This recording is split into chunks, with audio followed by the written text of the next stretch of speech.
বন্ধ কৰি দিয়া হৈছে শিলচৰ কালাইন সংযোগী ৰাষ্ট্ৰীয় ঘাইপথ। ধাৰাসাৰ বৰষুণৰ ফলত শিলচৰ কালাইন ৰোডৰ ভাঙ্গাৰ পাৰত থকা বিকলভাৱে নিৰ্মাণ হোৱা ডাইভাৰচন ৰোড যিকোনো সময়ত ভাঙি যাব পাৰে এনে আশংকাত বন্ধ কৰি দিয়া হৈছে যান বাহন চলাচল। হাৰাং নৈ জলস্তৰ বৃদ্ধি পোৱা ডাইভাৰচন ৰোড ছিঙি যোৱাৰ আশংকাই দেখা দিছে। দীৰ্ঘদিনৰ পৰা বিকল হৈ আছে ভাঙ্গাৰ পাৰত থকা হাৰাং নৈৰ ওপৰত থকা দলং। সংস্কাৰৰ বাবে কেইবা মাহৰ আগত নিৰ্মাণ কৰা হৈছিল ডাইভাৰচন ৰোড।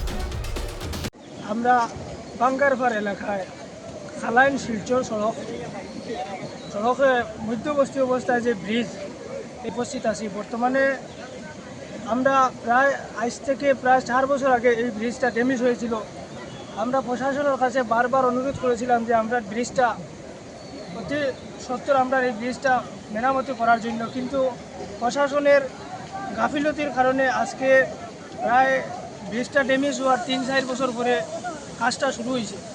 কাজটা শুরু হওয়ার পরে আমরা অনেক সময় বিভিন্ন সময় আমরা সংবাদ মাধ্যমের সঙ্গে আমরা প্রশাসনের সঙ্গে আলোচনা করছি যে এই বর্ষার আগে আমরা এই ব্রিজটা কমপ্লিট করা লাগে, কিন্তু প্রশাসনের গাফিলতি বা আমরা ঠিকাদার ইঞ্জিনিয়ারের বা আমরা বিভাগীয় গাফিলতির কারণে আমরা এই ব্রিজটা কমপ্লিট হয়েছে না। আজকে বর্তমানে আপনারা দেখতে পাইতেরা এখানে বর্ষার কারণে হারাঙ্গর জলগুলো এখানে হয়েছে যে রাস্তাটা হারাঙ্গর নিচেতে বানাইয়া দেওয়া হয়েছিল। এটা কিন্তু বর্তমানে একটা ভয়াবহ অবস্থাতে আছে, সংকটকালীন অবস্থা আছে।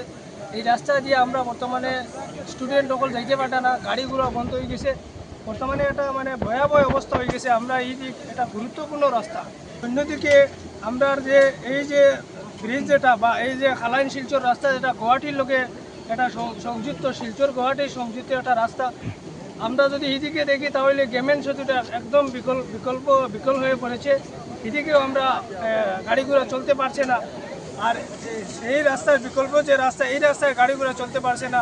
বলতে গেলে যে বর্তমানে আমরা গুয়াহাটি এবং শিলচরের যে যোগাযোগ ব্যবস্থা এটা বর্তমানে বিচ্ছিন্ন হয়ে গিয়েছে।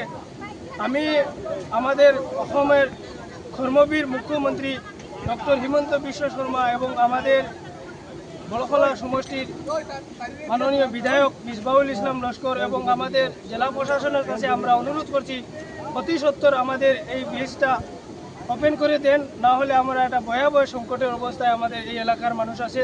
এই রাস্তা দিয়ে যারা মানুষ যাতায়াত করছে বড় অসুবিধার সম্মুখীন হচ্ছে।